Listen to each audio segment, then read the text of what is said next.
première fois de ma vie ma voté filmé ko parce que man sama bopp man c'était pour Diomaye Diomaye sama xol Diomaye ba ñu waxee ni Diomaye mooy candidat bi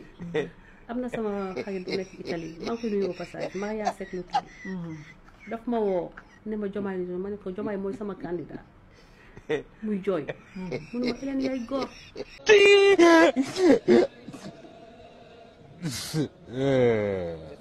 ak ñii ak xam nga expliqué ñu wax noonu ma ne ko xam nga lu tax c'est système bi moo le vrai système c'était plus fort que moi man maa am coofeel ci président Diomaye xam nga loolu yàlla koy def nga gis nit nga am ci moom benn genre nga ñeemantal ko tu vois mais li may wax ni c'est pas pour aller mu leer waaw duma Pastef dem gars yi dafa ne mu leer appel du pied ngay def de dem gars yi man mii François dama ma doon waaw dama jàppale dinaa jàppale président Diomaye duma dem Pastef ànduma ak ñoom mais noo koy jàppale xeexuma Macky Sall te demoo Pastef xeexuma waa APR non jàppale mooy par exemple rek le fait que ma noppi noppi ko man réseaux sociaux su ma jógee su ma yëngalee waaw xam nga day jaxase lu bëri mais duma leen xeex je vais pas combattre kon yow actuellement si j'ai bien compris sister yow fi mu ne tu as baissé les armes quoi. Rangé j'ai déposé les armes. Voilà, tu as déposé voilà, les parce armes. que li taxoon ma doon xeex jóge na fi c'est une vieille élite à court d'inspiration sans aucune inspiration sans aucune baal ma de sama wax yenn saa day ëpp mais loolu laa gëm pour man sans utilité pour le Sénégal ils ont accompagné tous les présidents et pourtant le vrai boulot était fait par une seule et même personne da ngay xool temps Abdoulaye Wade dañuy wax ni Abdoulaye Wade il est bon mais ñi mu àndal la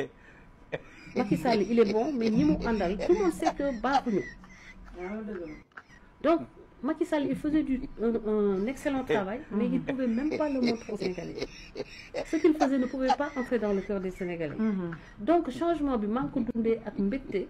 boo xam ni je me suis dit enfin on passe à autre chose. On passe à de nouvelles têtes, à une nouvelle ère, à de nouvelles possibilités.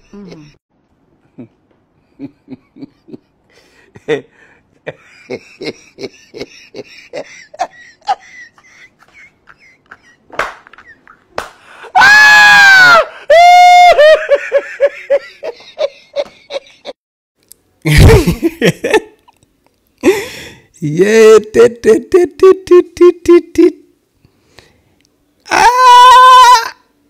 asalaamaaleykum sama gars yi asalaamaaleykum gars yi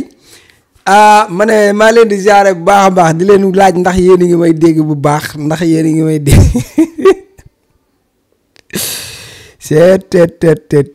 tet mais di leen wax ne maa ngi ànd sëñ Moustapha Mbacke di sëriñ Serigne Abdou Lahad Mbacke di ñaankat boobu nga xam ne lépp lu jëm ci wàllu ngóoro yàlla may na ko si tawfeex bu baax a baax a baax ku si am jafe-jafe da ngay jokkoo ak sëñ Moustapha Mbacke ci numéro téléphone bu baax bi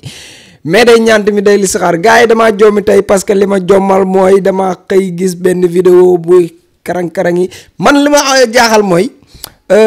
madame xawma mademoiselle François Hélène man yow kañ nga bëgg président Bassirou Diomaye Faye xam nga sax bu dee Aïssatou Diop Fall mi nga toogaloon avant président bi di nekk président daan nañ ko faral di dégg mu naan dafa bëgg Diomaye ak yooyu donte ne xam nañ ne gëmul dara mais yow damaa mësul dégg nga taxaw fenn ne dangaa bëgg président Bassirou Diomaye tey nga ñëw taxaw nañu dangaa bëgg président xam naa lenn moom naa leen ko wax moom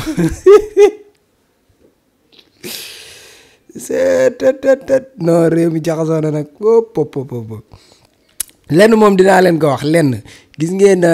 président Bassirou Diomaye ku ko bëgg da ngay bëgg Sonko tax te Sonko mooy Diomaye te Diomaye mooy Sonko doo leen bëgg Diomaye da ngeen di bëggaale Sonko loolu mooy sart bi il faut nga nangu ne ma damaa bëgg Diomaye mais tamit damaa bëgg Sonko mais xam naa leen da ngeen di bëgg Diomaye bañ Sonko loolu mënul nekk dañ leen wax ba sonn ne leen Sonko mooy Diomaye te Diomaye mooy Sonko kon faaw nga boole leen góox wala nga boole leen tuuru te yéen ñii man damaa jommi ci jamono ji wala nu mu demee noonu man de jaaxle naa wax dëgg yàlla man François Hélène Gueye doomu ndey Adji Sarr tante Adji Sarr mu nga xam ne moo nekkoon bàjjanu gox bi lee illaa illallah àdduna yàlla mën na lu ne ndekati seet tat dangay seet lii rek léegi daal mbir maa noonu léegi nag yéenay xool waaw yéenay xool daal ba xam noo leen gisee mbir mi daal waaw maa leen di laaj ndax moom accordé ngeen ko ak mbëggeelam ci président bi wala da ngeen koy kàjj mu génnaat parce que nag fi mu toll nii affaire yi daa xaw a xat yàlla baax na daal. suñu waa kër tey mën na tali la histoire boo xam ne mësuma ko wax sama àdduna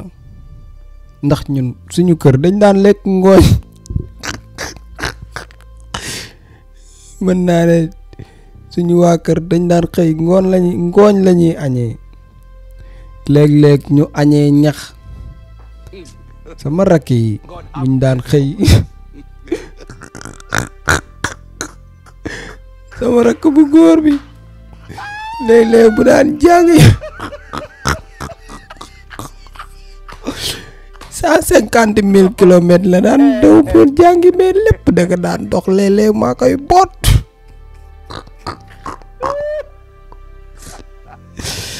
benn bés lii saa yu ma ko bëggee wax damay jooy ndax ñun dañoo dund lu metti jamono am na temps yoo xam ne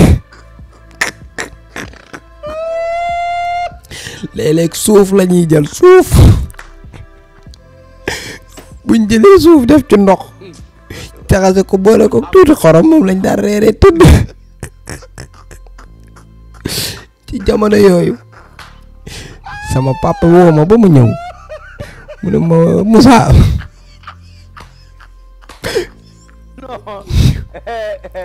ne ma Moussa gis nga sa rakk yi li ñu dund ma ne ko waa papa gis naa lépp mu ne ma góorgóorlu ma ne ko papa dinaa góorgóorlu waaye papa mais benn bis laa xëy am lu ma metti sama àdduna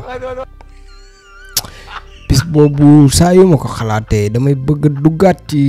yenn yi waaye saa yu ma ko xalaatee dama naan noo àdduna amul solo ndaxte lu nekk jaar na fi bis boobu maa ngi fàttaliku jour boobu xam nga lan laa dundi jour boobu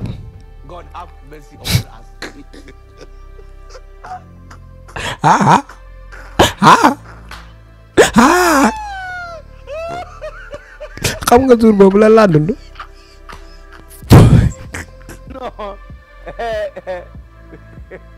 mburoog chocolat moom laa jënd muy loo xam ne mësuma ko lekk sama àdduna maay dox ba mu yàgg ma faqas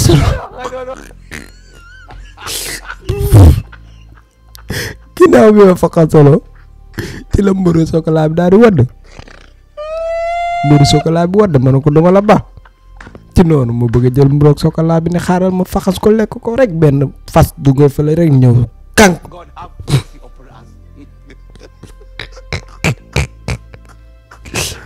fas bi ñëw daal di xamp mbir bi daw ak moom ma topp naa ci ba sonn jotuma fas bi loolu ma gën a naqari sama àdduna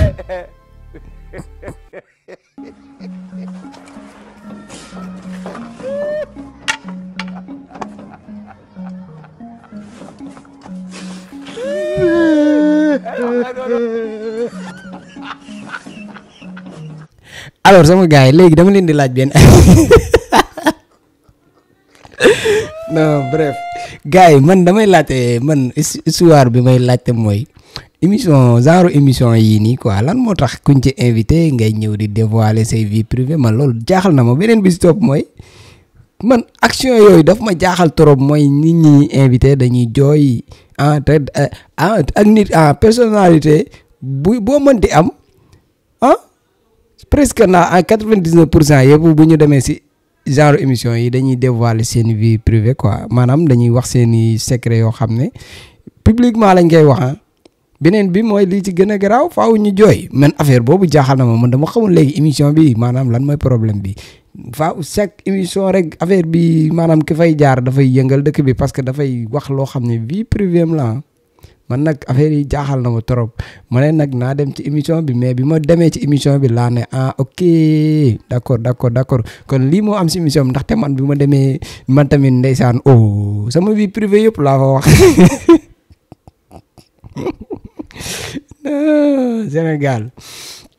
Sénégal nañ moyte di wax suñu vie privée yi ci réseaux sociaux yi kenn ku nekk am nga sa vie mais dem toog si émission xaw ma man émission bi xaw ma dafa am lu ñu lay piquer balaa émission bi di commencer xaw ma dafa am benn affaire bu ñu lay servir nga naan ko après nga wax sa vie privée man comprendre man affaire bi jaaxal na ma yàlla baax na en tout cas daal nit moom da ngay suturaal sa bopp quoi voilà am na yoo xam ne soo ko dundee yow la boo koy waxtaanee sax nga waxtaanee ko ak sa nit wala koo xam ne wóolu nga ko wala nangam mais publiquement non gars yi yéen ñi ñuy invité ci genre émission yi yéen tamit bàyyi leen seen vie privée yi ngeen di waxtaanee foofu noonu quoi am na yoo xam ne yow la quoi yow la concerné sa affaire la jarul nga koy wax ci public bi même journaliste bi nga jàkkaarloo bu la poussé à ce que nga wax yéen nii da ngay bañ fulla bi nga war a am moom mi nga jàkkaarloo xamaloo ko dara nga koo xamalul léegi nga bëgg a yow li nekk si yow yëpp nga yebil ko après nga jug dem moom lan la xamal yow loo ko xamal sax laa bëgg wax loo ko xamaloo ko dara du la wax dara ci boppam te ba fii nii ngeen di gis nii ñu taxaw di wax journaliste boobu noonu di def émission bi kenn xamalu ko dara parce que mu ngi garder vie privée di dundam correctement mais saa yu leen invité ki muy invité moom dina fexe ba génnee li nekk si biir vie këram si mbedd mi si koñ bi lépp lay génnee teg quoi mais tamit am na yoo xam ne sa yëf la même bu fekkee da ngeen di waxtaan dans la vie ngay wax say jaar-jaar et cetera mais am na si yoo xam ne da nga koy garder pour yow voilà quoi. En tout cas loolu moo nekkoon vidéo bi mais man sama histoire nag comprendre leen ba parce que émission bi soo fa demee